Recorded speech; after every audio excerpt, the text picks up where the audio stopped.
26th day of Tevet, the 23rd day of January 2020. Special breakfast and class at the Edmond J. Safra Synagogue in Aventura, Florida. Graciously sponsored Le'ilui Nishmat Milton Somberg ben Sarah alav shalom, as well as Yosef ben Atar ben Hasivi alav shalom. Additionally, today's special breakfast and class, graciously sponsored by the Maleh family, Le'ilui Nishmat Reuben ben Rachel Maleh alav shalom. We say thank you to the dedication of the Lighthouse Torah Project, as well as the itorah.com website. We're going to continue discussing what we left pending yesterday, the Rambam in the laws of Teshuvah. So we started to discuss some ideas, and today, Be'ezat Hashem, we'll continue. The Rambam begins in the laws of Teshuvah, chapter 4, and I don't promise you that we're going to cover all of them, but at least we're going to try to cover 5 or 6. The Rambam writes that there are 24 situations that prevents someone of doing Teshuvah.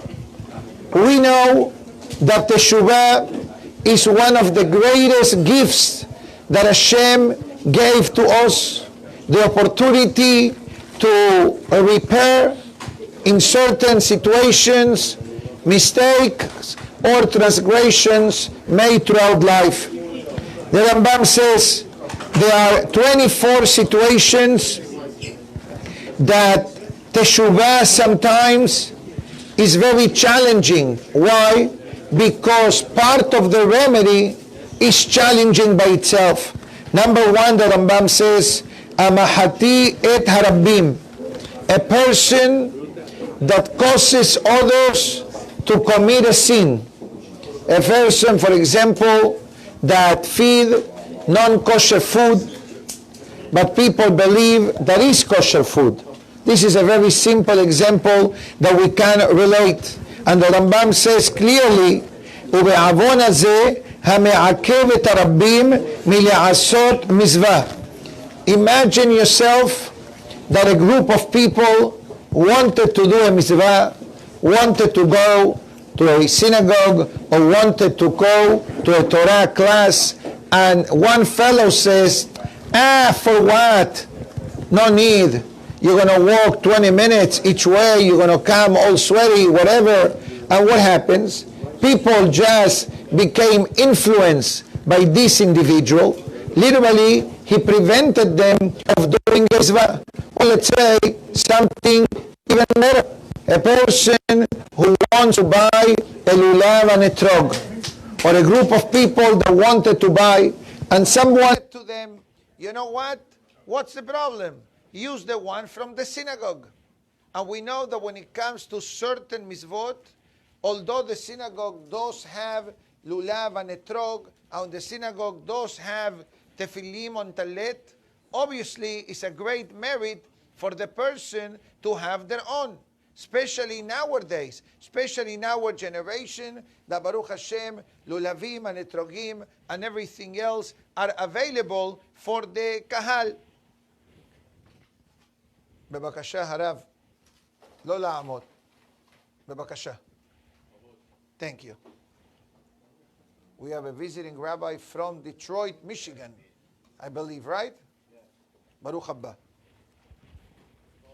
Continues the Rambam. המטה את חברו מדרך טובה לרעה. For example, a person that entices his friend to do avodah zarah. In the olden days, avodah zarah, regretfully, was alive and well to a much more challenging dynamics than what it is today. Today, avodah zarah, it still exists in the world, but it exists in a different fashion and in a much more limited fashion. The avodah zarah that I'm referring to, I'm not talking about money. That's something that exists for generations. I'm talking about literally idolatry. Okay? Pashut, that's simple. Or a person that influences their friend to separate themselves from the Torah, Haz v'Shalom.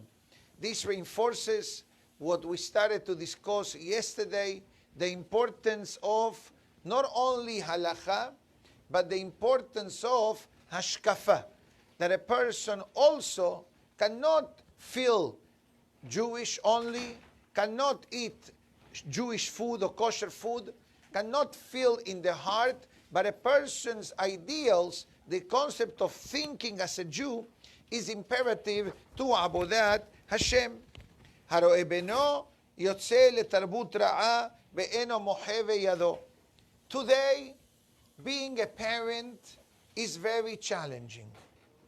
If always parenting was challenging, in the 21st century, being a parent is super challenging because the parents must compete against a lot of different things that our young children are exposed to. If it's through technology, if it's through friends, if it's through social media or environment, these are words that became part of our vocabulary. And if, as I said before, parenting was always a challenge to raise beautiful and healthy children, in our days, it became more. Now, the Rambam, and you need to go back to the Rambam's times, 1,000 years ago, 1,000 years ago, and I think up to 50 years ago, or even 20 years ago, 25 years ago, children listen to their parents. Today, parents need to listen to the children. And if a father says something to a child, you need to say L'Shem Yehud, and you need to think 17 times what to say, because you may hurt his spirit, you may cause him, Haz v'Shalom, all kinds of emotional reactions, all kinds of Rashi Tevot that we became part of our school curriculum vocabulary. And this is something that the Rambam says, that as long as your child is with you, you have access to your child. What does it mean? Obviously, a parent needs to use sechel. Many years back, whatever our parents say, we said amen. That's it. And if we came home with a note from the teacher or from a grade that it wasn't the ideal, we heard it at home. Today, what they say, the teacher is not good. The school doesn't give enough academic standards. My son is a star student. The school doesn't understand him. Now we place the blame on the teachers, on the schools, on everything else. And Haz v'Shalom, I'm not saying that there could not be some truth in this statement, but we cannot forget an imperative requirement when it comes to parenting. Besides giving a good example, number one. Number two, the home must have a healthy environment. If the home, Haz v'Shalom, does not have a healthy relationship between husband and wife, like it or not, there is a domino effect that attacks the children directly or indirectly. But above all of that, the Shalah Kadosh talks about the importance of parents praying for the welfare of their children. And the welfare that I'm talking about here, it doesn't mean only on the physical well-being of the child. It also means the emotional, the physical, and the spiritual. Many people recite the prayer of the Shalah HaKadosh, Erev Rosh Chodesh Sivan, correct? Erev Rosh Chodesh Sivan, there is a special prayer that people say. But I know people who every day of their life, they recite this prayer. This prayer is an optional prayer. It is not a mandatory prayer, but it's a prayer that puts the key words in your mouth, in your lips. So HaKadosh Baruch Hu, Be'ezat Hashem, enable us to have nahat from their children. But even if a person doesn't have the prayer is in Hebrew, the prayer is too lengthy and is difficult for the person, etc., just in your own prayers, add a few sentences about the spiritual well-being of the children. If there is a generation who needs this, is definitely our generation. I'm not saying the previous generations did not have nisyonot, but the nisyonot today, they are magnified in an unbelievable way that I don't remember that ever in the history of our life we have seen the nisyonot that children today experience every day of their life. Baruch אתה אדוני אלוהינו מלך העולם שהכל נהיה בדברו. And the Rambam says, the hoil ubeno birshuto, since the son is under the influence of the parents, hopefully, okay, ilumihabo haya poresh, perhaps if the father would have rebuked the son, maybe the son will have realized that he needs to have a change of attitude. Which this brings to allow me to finish one more halakha, and then we'll open up another topic that the Rambam brings. ובכלל זה עוון, כל שאפשר בידו למחות באחרים. If a person has the opportunity of protesting, בין ביחיד, בין ברבים, if it's in a private level or if it's in a public level, בלא מיחה, and the person stay quiet, אלא מניחם בכישלונם, he let the person do averot. This is a very challenging halakha to put into practice.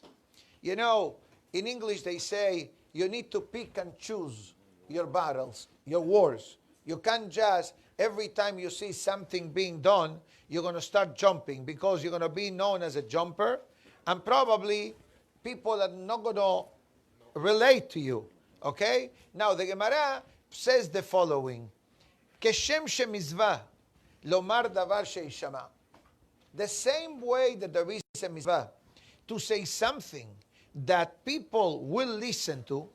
For example, let's say that there is a situation of kashrut. For example, right? And in the kashrut world, this is a very common thing. That stores that lose the ashgaha, they announce it. For what purpose? To let the tzibur know that there is an issue on that store does not have ashgaha. Now, there are many reasons why a store may lose the ashgaha. And not all the time is because of kashrut violations. Sometimes it could be because of the environment of the store. The environment is a very toxic environment. The owner mistreats the mashgichim. The owner does not pay the mashgichim on time. The owner threatens the mashgichim. And when the ashgaha becomes aware of these scenarios, after giving a fair chance and warnings for change, and the changes did not happen, the ashgaha has the power to remove the supervision. And I'm not speaking about a specific store. I'm only telling you generally one scenario that then they need to announce publicly. We inform that the ashgaha has been removed from this particular place. Or sometimes, you know, ashgahot which are questionable, which regretfully, they exist in the world. They do exist in the world. Ashgahot which are very weak. Ashgahot which are very shaky. That's on the field of kashrut.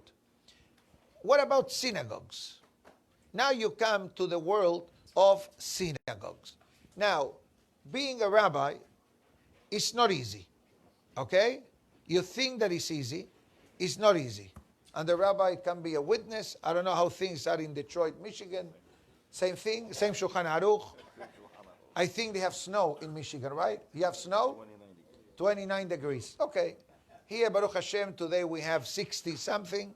Yesterday we had 41. Baruch Hashem, I think you and all of the New York crowd, that is visiting us, okay? A New Jersey crowd. Stay longer, we don't mind. The shul is open, Baruch Hashem, 7 days a week, all year long. So anyone in the rabbinate will tell you, you need to pick and choose what is the ikar and what is tafel. What is a mandatory type of action, and one you can go slower and easy. But also we need to remember the very famous pasuk from Shlomo HaMelech that says, Divrei Chachamim benachad nishma'im. It influences the delivery method that you deliver the message. You can deliver the message as a kanai, as a zealot, or you can deliver the message the way Shlomo HaMelech says. And the delivery, it plays a huge role in the listening. Because if the first thing you did, you started, God forbid, in the time of the Baal Shem Tov, alav shalom, there was I don't want to call it a jab, but they were the Magidim. The Magidim, the storytellers. But there were some storytellers that the way they will speak their shi'ur or the story, it was done in a very strong way of rebuking, of musar.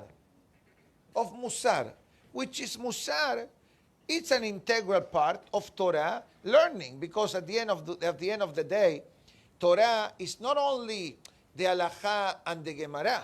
Torah is also self-improvement, that the musar helps. There are different schools. You have musar with candy, or you have musar with a whip. Okay? So there used to be this type of magidim that they used to rebuke the Jewish people. And one day, if I remember the story vividly, it says that the Baal Shem Tov walked out of the room, and the Magid asked him, Rabbi, because of you walking out of the room, the president of the synagogue refused to pay my fee to give the speech. Apparently it was a position that the speakers will travel, but many of them will speak in a very harsh way. The Baal Shem Tov says, who gave you permission to rebuke the Jewish people in such a malicious way? So this fellow said, what's the big deal? Moshe Rabbeinu did it. When Moshe Rabbeinu hit the rock, the pasuk says, Shim'onah HaMorim. It says, even Moshe Rabbeinu, that could have justified his disappointment with the Jewish people, pay a heavy price of not being allowed to go into Eretz Israel. And you still have the audacity to rebuking the Jewish people.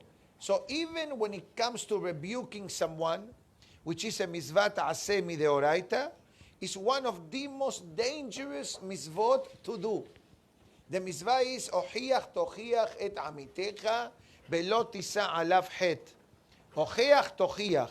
Rebuke, you shall rebuke your friend. Now, from this sentence, we learn a few halachot. Number one, amitecha. Amitecha means what? Someone that is on your level. If you're going to criticize someone that barely comes to shul or doesn't know much about Judaism, what do you think the guy is going to do? You think he's going to come back tomorrow? So first of all, needs to be someone that you are in the kavanah, that he will be a keli, he will be a vessel to receive. You have to do it out of love. You have to do it at the proper time. As the pasuk says, davar ve'ito matov.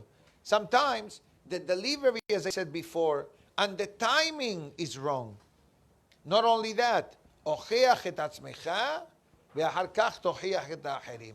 First, rebuke yourself.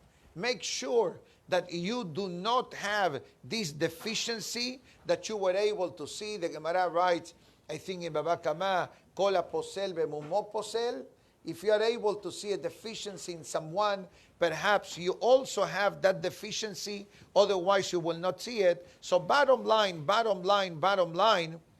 rebuking people is not for everyone.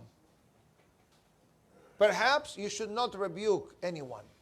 you see something that really requires rebuke, speak to your rabbi. Your rabbi doesn't do nothing about it?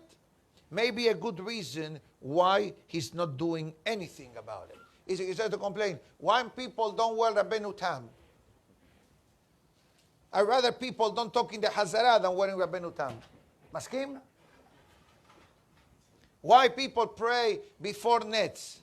You rather than praying by themselves? This is the shikul da'at that rabbis must go through every day. Every day of our life. And I'm speaking on behalf of many of our rabbis, and the newly met rabbi from Detroit, Michigan, that he's nodding the head. It seems that it's the same Shulchan Aruch in Detroit, same Shulchan Aruch in Miami, Florida. You know, the weather changes, the dress code may change, etc. You wear coats, scarves, gloves, and earmuffs, and here we go, sleeveless almost, you know, short sleeve, relax, suntan all year long, but almost, okay? But the bottom line is that the way people are, and the techniques of the Yetzer Hara and the nature of people are not much different. The next one, the Rambam says, "Ha'omer eheta beyashuv ubichlal eheta beyom ha'kippurim mechaper." If a person says, let's say, I tell you this story that happened here in Miami, maybe 15 years ago. We're trying to influence on someone to close the store on Shabbat. This person is in the jewelry business, but he had the Yetzer Hara of being open Shabbat and Yom Tov. So when I became aware of this, I went to the fellow and I said to him, what happened to Shabbat? He says, Rabbi, now it's coming Black Friday and Super Saturday, and then it comes Erev Xmas and Erev New Year. Once New Year is over, I promise you, I'm going to close on Shabbat. I said to him, you forgot one Yom Tov. Haz v'shalom, Valentine's. So, heke, yani, you're going to build every excuse on the book why it should be. It says, you need to lead your family. Your kids are watching you. You're making kiddush at home after you finish working. You go to the next minyan on Shabbat, L'Shem Shamayim. Goes to the next minyan on Shabbat, then goes to work, and comes back to make kiddush and Sa'udat Shabbat at home. I says, you know what are you doing to your children? Tobel b'sheres beyado. Yani you're going to the mikveh, and you're holding a non-kosher animal in your hands. What message are you delivering to your children? In Yiddish they say, I'm sure the rabbi understands it, Kemen ishtanzen of tzvei chasenes. Iraqi, mehila, the rabbi is from Baghdad. I apologize. Okay? Have a safe trip. Okay? Kemen ishtanzen of tzvei chasenes. You know what that means in Yiddish? You cannot dance, right? In two weddings at the same time. Either you're in that wedding or in that wedding. You can't be, right? Same thing what Eliyahu Navi said to the Yehudim involved in Nebiya Baal. I don't understand. You pray nets when you came back from the nightclub. Yani you went to the nightclub, you were mahmir, staying up all night, like in Shavuot, and then you say, you know what? I'm going to go to the nets. And then I go to pray. Where do you think that the tefillah went? It went to the wastebasket. Haz v'shalom, correct. Like bar mitzvah. Many people pay attention to the bar and not to the mitzvah. You follow? Yeah, you ever heard that? All right. Okay, anyways, so I spoke to this fellow, and another rabbi, I said, listen, I'm not able to get through him. I think that is breaking up a bit. See if you can finish. And I realized that I was doing most of the talking. And I don't think he was really understanding me 100%. And I don't speak their language of this fellow. So then I got a rabbi who speaks that language. And I said, reinforce the concept of the children. And Baruch Hashem, it took 2 additional weeks, Thanksgiving, Black Friday, and the first week of December. But when it came to the Shabbatot connected to December 25th and January 1st, Baruch Hashem, he started to close the stores. Until today, and his kids were saved.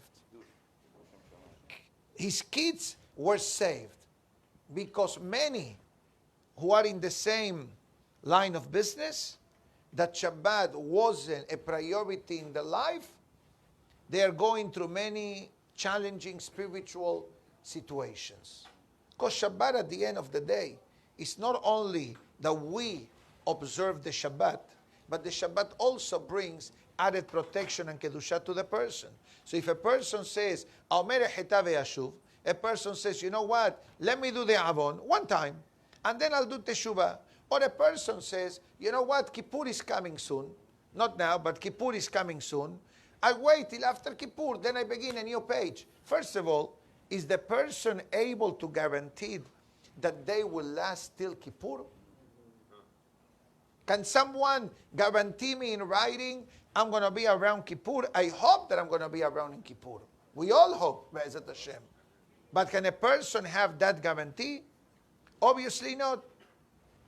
Like the story that happened with Naval, right? 10 days. Naval in the book of Shemuel. When did he pass away?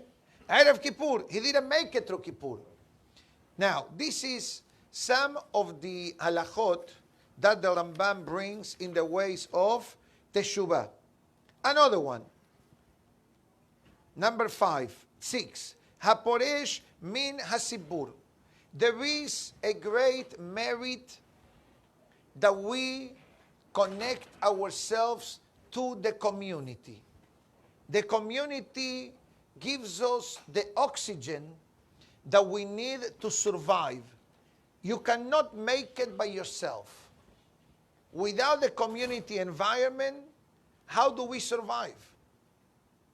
Even in Egypt, Yosef survived. Ephraim and Menashe survived. But if we don't have the surroundings of the community, how do we survive? How do we support each other? You coming, I'm coming, he's coming, she's coming, he's coming.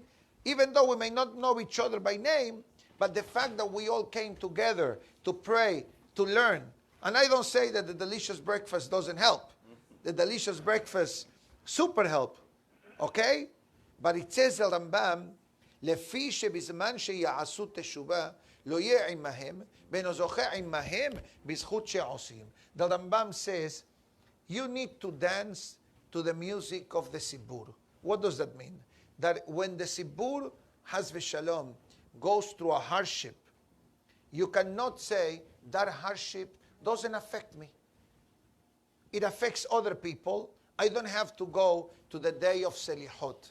I don't have to go to the day of Tehillim. I don't have to go to the day of a rabbinical mandated ta'ani. It doesn't affect me. The Rambam says, when the moment that you cut your umbilical cord from the Sibur, you are cutting yourself off from Am Yisrael. The Sibur is Am Yisrael. Aholek al divrei hachamim. There is a new trend in America and in many places in the world. People that argue with the rabbis. People that have their own Shulchan Aruch. People that argue in order to justify their spiritual challenges or deficiencies. No labeling, but there is such a thing. A person who always tries to say, oh, that rabbi doesn't know what he's talking about. I did my research with my rabbi, Rabbi Google, okay? Or Rabbi Kugel, as they call him in Israel. Okay, Kugel is more delicious than Google, for those who understand. Yerushalmi Kugel, sweet Kugel, etc. And the person now became a Hacham. So what happens now? When you argue with a Hacham, okay, and it says, לפי שמחלקתו גורמת לו לפרוש מהן. Once you argue with the Hachamim, you separate yourself from the Hachamim. Like there is an importance that a person makes part of a Sibur, it doesn't matter. You need to be affiliated to a Sibur. And I'm not talking about, did you pay membership or you didn't pay membership? That's a whole different shi'ur. The membership office is open upstairs. Apply and hopefully we'll approve you to become a member of the shul. That's what we do here. We like to help people. Now, the moment that you are belittling or condescending or arguing with the rabbi, so then you don't have a good relationship with the rabbi. And what the Mishnah in Pirkei Avot says, Aseh lecha Rav. No Aseh lecha Rabbanim. Aseh lecha Rav. Even Esav, the Pasuk says, Yesh li Rav. Doesn't mean that he had a rabbi. Doesn't mean that Esav had a rabbi. But if that's what you learn from Esav, Yesh li Rav, who was the rabbi of Esav? Do you know? The Yeser Hara. Nimrod. Right. Ve'eno yodea darkei teshuvah. And then, if you're not connected with a rabbi, you look down to the rabbi, so how are you going to become better? By yourself? You think that you're Moshe Rabbeinu. Hamal'ig al hamizvot. God forbid, a person that disparages mizvot. Yani says, my maharanim doesn't apply today. Don't have to do second day of Yom Tov. I can ride a bike on Shabbat. I can go to the swimming pool on Shabbat. A lot of things that people write their own Shulchan Aruch, allowing them to do. So what happens now? Kevan shenitbazu be'inav. If a person is going to start belittling the mitzvot and saying, you know what? My maharonim today doesn't apply.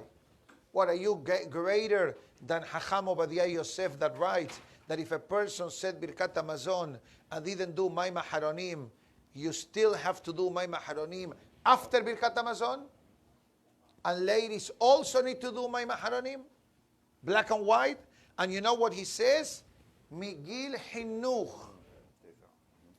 From the age of educating children, they should be trained in my maharonim.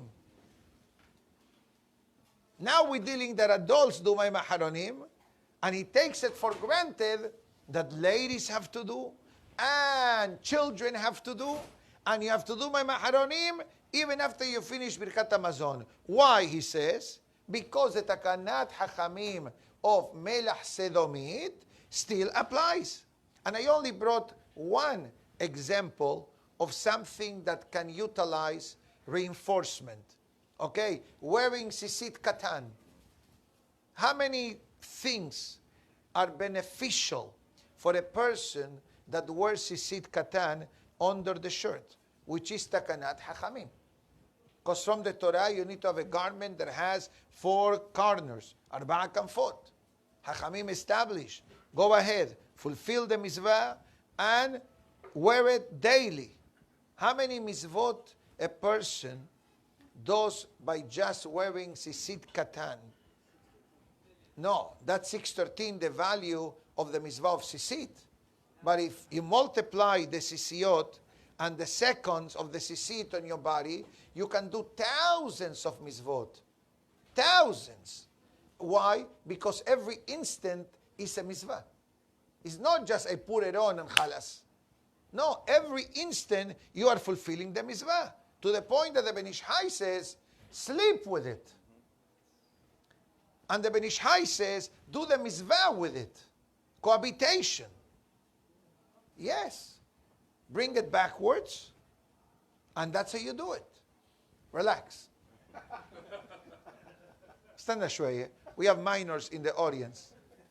All good for you? Good. Don't think too much. Beseder, how simple is the mitzvah of sisit katan? Do you know how many layers of protection sisit katan brings to the neshama of the person? We don't know. But if you look in the Ish Masliach, he writes many of the benefits. One of them, I remember some. Some is Masila mina ka'as. Right? Saves the person from anger. Now, I said this to someone, and he says, Rabbi, I still get angry. I said, so imagine if you don't wear the tzitzit katan, how much angry you will become. But the Ben Ish Hai explains that kanaf and ka'as are the same numbers. Kanaf means the corner of the tzitzit equals 150. Kanaf, 150. Ka'as, 150. There was a rabbi that suggested that for every time the person gets angry, should read the entire book of Tehillim. That has 150 chapters.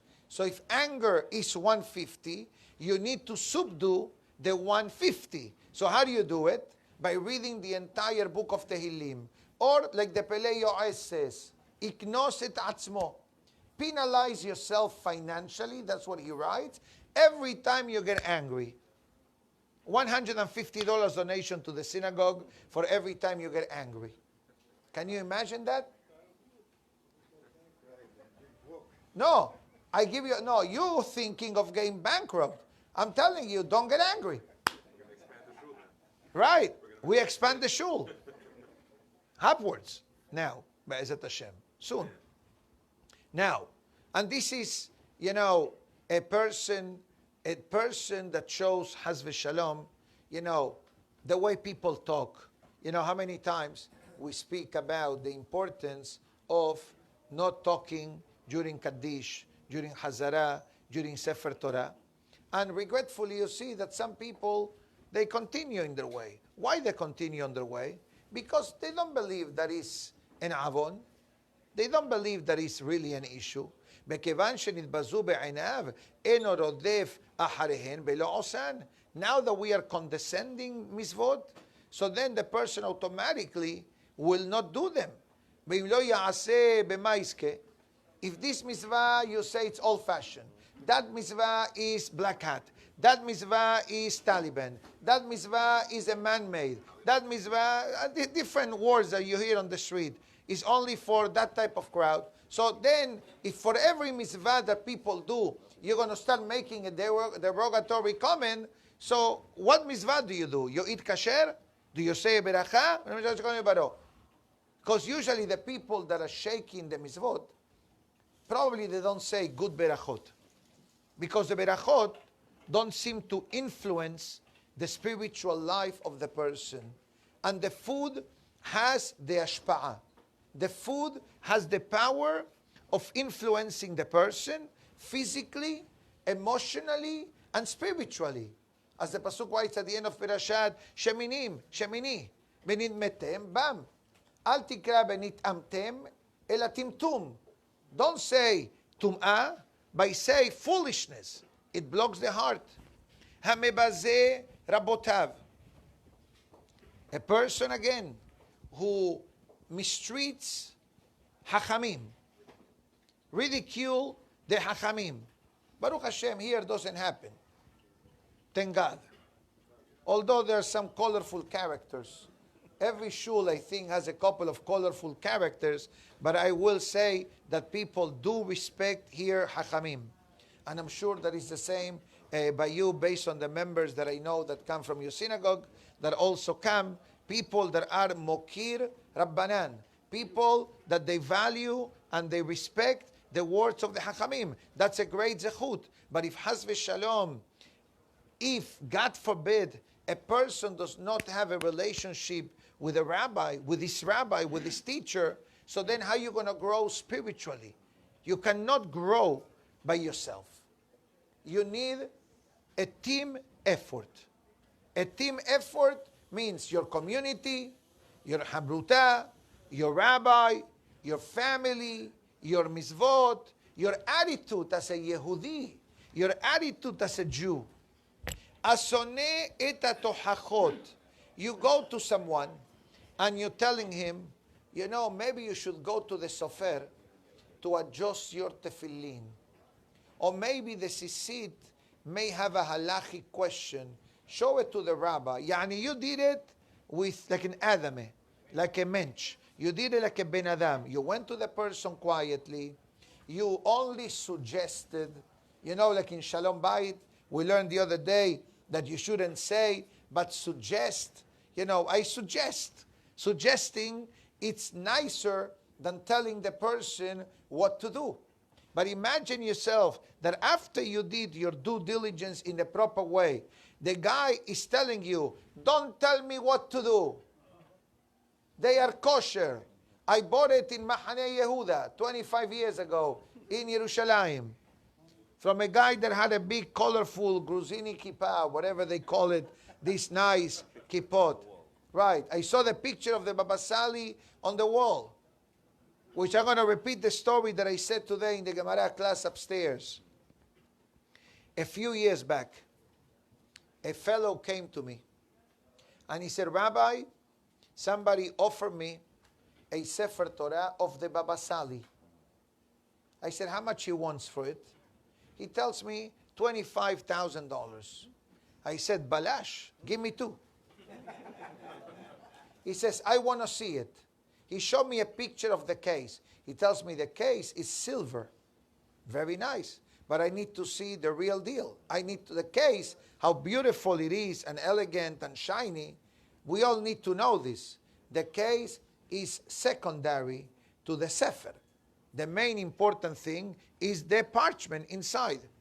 So he brings the writing, right? He brings the Sefer, and without rolling the Sefer, just looking at the area that was visible, I said to him, are you sure this is from the Baba Sali?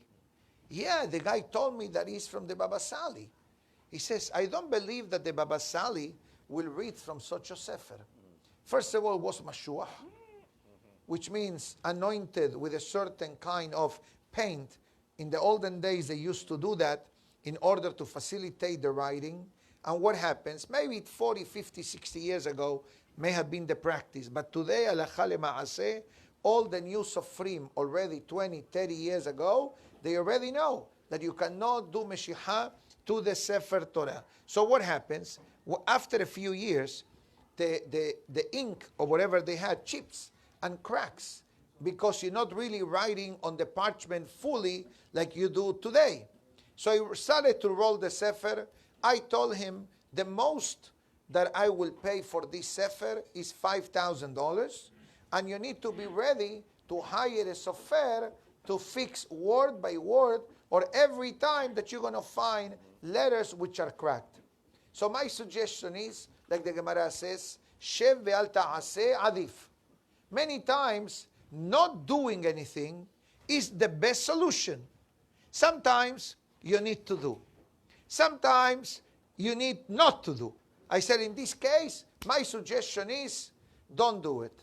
He calls the fellow and he tells, okay, he wasn't a very hacham. My rabbi say that I should not buy it. So guess what? Now the seller is upset at the rabbi. Say, Rabbi, you killed the deal. I said, Mehila, you told him that you're offering the Sefer Torah of the Baba Sali. And he started to tell them all the problems. And then at the end, he tells me, no, Rabbi, he misunderstood me. The Sefer Torah came from a synagogue named Baba Sali.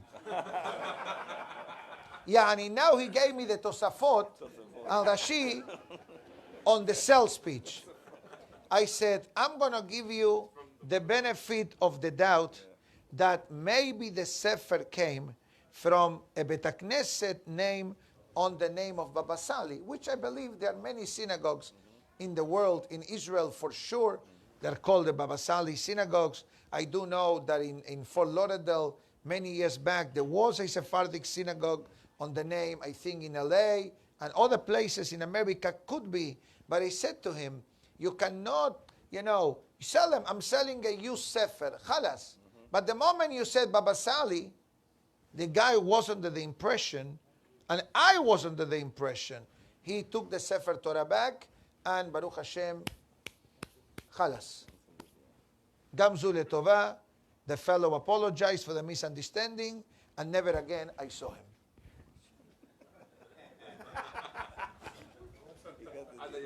Ada Yom Hazeh. I don't remember how he looks. But it happened here. It happened here maybe 10 years ago. I remember vividly. And, You know, that we learned yesterday how Hachamim need to be careful how they speak. People also need to be careful. The Zehirut, in the way that a person talks, is also important. And that's what the Rambam finishes, הסונאת התוכחות, שהתוכחה גורמת, שבזמן שמודיעים לו לאדם חטאיו ומחלימים אותו, חוזר בתשובה. The Rambam says that there is like an automatic benefit when somebody gives us rebuke. And I repeat, maybe the word rebuke may mean something very strong in English, rebuking, but as I said before, you can do rebuke, lashon raka, tishbor garem, the pasuk says.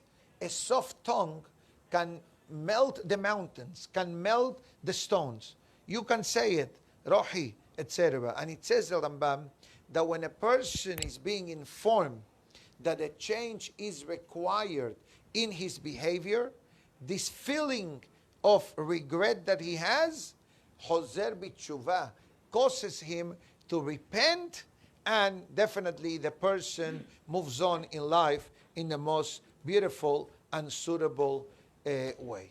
Okay, my good friends? These were not the 24. These were only 10 or 12. Yesterday we learned 5. Hopefully, time allowing, tomorrow, Be'ezat Hashem, we'll try to conclude the 24 situations of Emunah and obviously the topic of Teshuvah. Baruch Adonai Le'olam.